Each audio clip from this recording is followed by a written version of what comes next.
So as we try to underground these lines, I'm walking the area where they in part are talking about putting the new above ground. One of the things Edison recently claimed is that they will take care of the areas underneath their lines. As you can see across the river there, I'm on the kind of on the Norco side, maybe into the Eastvale, Europa Valley side, not sure where that line is, but you'll see kind of right up there, you'll see the Edison lines, and you'll see they're in the middle of the bamboo like arunda, and nothing's been cleared. And I'm going to start walking you through the trail because I really want people to understand. Edison says, oh yeah, we'll take care of it, but the reality is they're not taking care of it. And what's funny is they're under scrutiny right now. You would think they'd have crews out here cleaning stuff up. I found this all along the walk. I walked all the way into Riverside through the unincorporated land. But right now, I'm going to just kind of walk you through this particular area. So it's going to be jiggly and stuff. So we're going to walk through. I'm going to sort of turn this around. Well, anyway, you'll see it as we walk. So, sorry for the hand, I didn't bring any kind of a stick. So as I'm walking through, I'm going up a trail, and I'm walking basically right along the line of the high transmission lines. I know Edison's been here because one of the things they like to do is, even though these are horse trails, they love to put these big old rocks like this, which really hurt horses' feet. So much for thinking about the community. Anyway, if you look behind me, there's one of the lines. That's the sort of the line going through. This above me is where the lines are. And then as you look behind, just look at all of the areas that Edison says aren't flammable. By the way, I'm on the only real access road. As you can see behind me, it's not much. One of the things that is bothersome is they're saying, well, yeah, we're able to get down there and fight fires. They're not firemen. I have to remind everybody that the county fire marshal said these need to go underground. Here, just sort of another area, looking around, kind of see it behind you. There's more of that arunda, which is highly, highly flammable. This is quite a beautiful nature preserve, as you all know, people who have ridden it. I rode it for years, many, many years.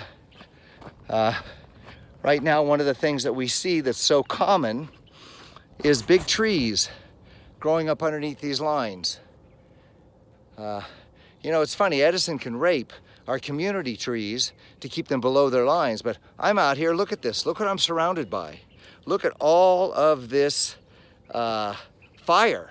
I mean, literally, from here to the houses that have been built in Europa. You know, when that EIR was done, I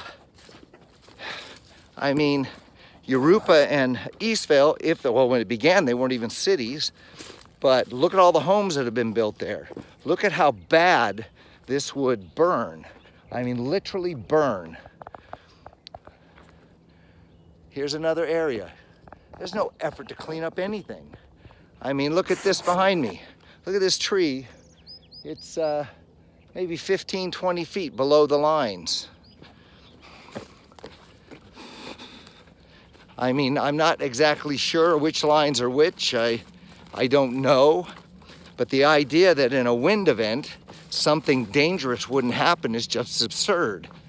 You know, look at this area behind me. You know, in the old EIR, essentially Edison said there was nothing to burn. Well, there is now, and this is since the Man fire. Norco's actually had 3 fires in the last, I don't know, decade or so. One on the northwest quadrant, one, the Man fire, pretty much where I'm walking, and the other one, you know, let's take a look here. I mean, this is all highly flammable. And once again, another example of trees underneath power lines. And of course, they're concerned with the wind. One of the things I want to show you is they know there's wind here. And right now, what they have are these big sort of wires that attach to solidify the, I don't know if you can see them, yeah, there they are, that solidify against wind. Here's a remnant of the old man fire right there, this burnt out bush. A lot of this stuff survived, and it's amazing how fast Mother Nature came back. The third fire was in the La Sierra Hills that separate Norco and La Sierra. We had a fire there. That's a tier 3 fire area, and it's very, very similar to the area that Edison is claiming is just grass and you know, blah, blah, blah. One of the other things that's really upsetting is they claim there's adequate access to get to fires. Well, during the man fire, the only way they could access, because people were fighting to get their animals out and doing all that kind of stuff, people panicked. And then you had looky-loos, believe it or not. Oh, let's go look at the fire. Fire trucks trying to get in, horse trailers trying to get out, people trying to catch their dogs, trying to catch their cats. I don't know what the width of the street is, but the reality is there's only a couple of ways out, maybe 3 ways out of the area I'm looking at in front of me. The houses that we're looking at right now in the back, along the hill up there, barns were lost, houses close to being burned, interior smoke damage, all kinds of things actually happened.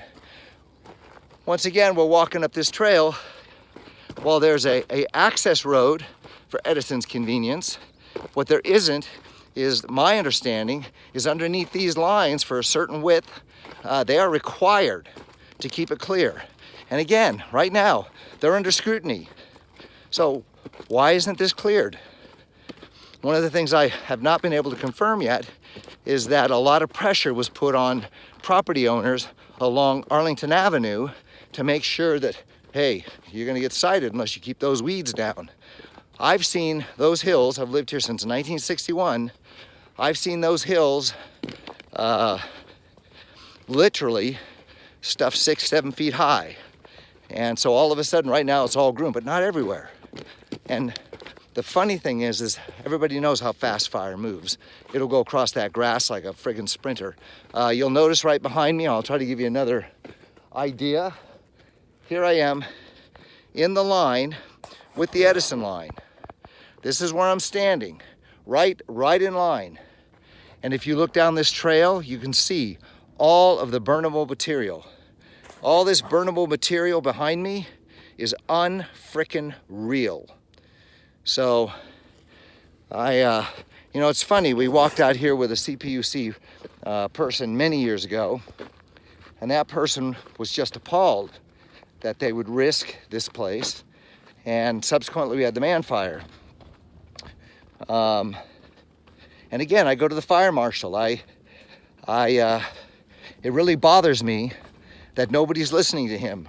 We have a fire expert. We have a couple of them now, and it's just very, very upsetting that nobody seems to want to listen. It's also really upsetting that various nonprofits who are getting funding from Edison, various unions, are applying pressure politically. That is not acceptable, and quite honestly, I don't know why the CPUC puts up with that.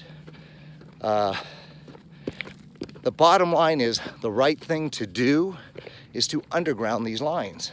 That's the right thing to do. And I've been fighting this now for a decade or more, and I've had to sit through meetings where, oh yeah, there's no danger, oh yeah, blah, blah, blah. Well, one of the big dangers that's now come, and it's the big change, is one, across the river behind me are thousands of houses that probably weren't there. In fact, I know they weren't. This riverbed runs right through it. And climate change. Riverside County is the #1 wildfire area in the entire United States, per some of the studies that have been done. And then climate change. You know, if you believe in that stuff, climate change, anybody who believes in climate change and to allow them to put above ground after the fire in Hawaii, the Paradise Fire, the hundreds of fires. The other thing that really bothers me is Edison will not give us how much it'll cost. Well, PG&E is now saying they can underground for $2.5 to $5 million a mile, as opposed to millions and millions and millions. We can't even get the number. I've heard numbers as high as $40, $100 million a mile. So I don't believe Edison.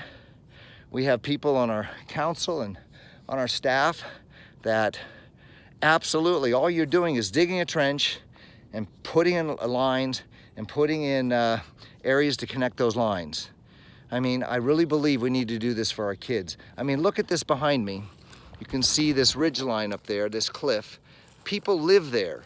People literally, the way the fire department was able to stop it was they had to go through people's property. I mean, I didn't go there because I didn't want to be part of the craziness, but the reality is that this is putting a lot of people's lives in danger. And you know, I wish that I could, in fact, anyone that opposes undergrounding, regardless of your position, Edison, what I wish is that if a fire occurs because of it, whether during construction or whatever, because one of the things they keep saying is, oh, well, you know, it's better for the environment to underground. That's so much baloney. It's just absolute baloney. It may be in terms of when you put it in, I don't know. But the bottom line is we just put a line underneath the Santa Ana River that's actually, I believe, bigger than what Edison would put, and you don't even know it's there. And it wasn't that big of a deal. They just bored a hole. Of course, part of the delay, unfortunately, was they hit the old bridge, but had they asked me, I would have told them about it. Anyway, here's another really good instance. You see all these lines, got a whole nursery. Oh, one of my favorites is that, well, I can't really see it from here. One of my favorites that I'm looking at is, again, Edison's supposed to be protecting us. Yeah, go Edison. Well, I am grateful to Edison for giving me power, but I'm not grateful for them for messing with me. One of the things that I discovered walking this, it's a great nursery, by the way, is along here somewhere, here's the plant, which they utilize right here, which is very important to all of us. But right next to these lines, right next to it,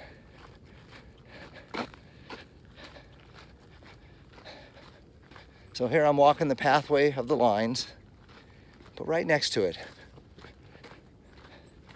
I want to see if you can identify what's 50, 60 feet maybe, right next to the power line. So you see the power lines there. What's right next to it? That's fertilizer. That's mulch. Highly flammable fertilizer. So, and you'll notice that, I guess, I don't know if he has permission to do it or not, but the nursery's kind of grown, put a whole bunch of stuff between the easement. And so anyway, I wanted to walk this property because, you know, some of the claims being made by Edison, I had to confirm for myself. One of the things they did was they said that, you know, one of the arguments the fire marshal said, and I believe one of our former fire chief, is that planes have a very difficult time fighting fires when you have overhead lines. And Edison showed some photographs of helicopters flying over. I'm getting lost. Showed photos of helicopters dropping stuff to fight the fires. Well, it was a little bit disingenuous. In fact, it was a hell of a lot disingenuous because it was a clear day, no wind. You know, and that's another thing about the winds. Anybody who's lived in Norco or La Sierra or in this area knows that we are a Santa Ana wind tunnel. Lahaina was pretty interesting. They had 60-mile-an-hour winds and burnt the entire city to the ground. Norco, make no mistake, had we had winds on the day of the man fire, we would have had some pretty serious issues. So anyway, 60 miles an hour for us in Norco is really nothing. We just came to a wind event where we approached 60, and I think we won't be beyond 60. I'd have to confirm that. But in the past, I mean, well, just to tell you the facts, you have to, if you build a building in Norco, you have to be able to withstand winds up to over 100 miles an hour. So for whatever reason, Norco is one of those cities that just gets hit hard. So this is my my walk. It's so funny. I guess of all the shots that I think is the most telling, it's the one I'm about to show you and I'm going to end with. If you look behind me, you'll see all the Edison poles, and you'll see what they're in the middle of. Now we just walked through that. We just walked through that area. It's very, very deceptive until you get down there. Like, you stand here, you go, well, it doesn't look so bad. It's a fireplace. And as you know, as I walked through it, you saw how tall that stuff really is. So what I was going to say is, all the people that voted for this nonsense or didn't stop it, my hope is if something happens, they have to go away. They have to just, because the last fire we had here, we got so lucky. Again, had there been a wind event, and you know, it's interesting, we did have another wind event, the fire that came in on the northwest quadrant of Norco. We also have another kind of wind in Norco that sweeps up west to east, southerly to northerly in a diagonal. That's what swept that fire up the Santa Ana River from Corona, along Eastvale, along the Santa Ana River, and began to sweep up the hill into those homes over there. And there's only 2 roads out of that one. And that was another, well, we just got lucky.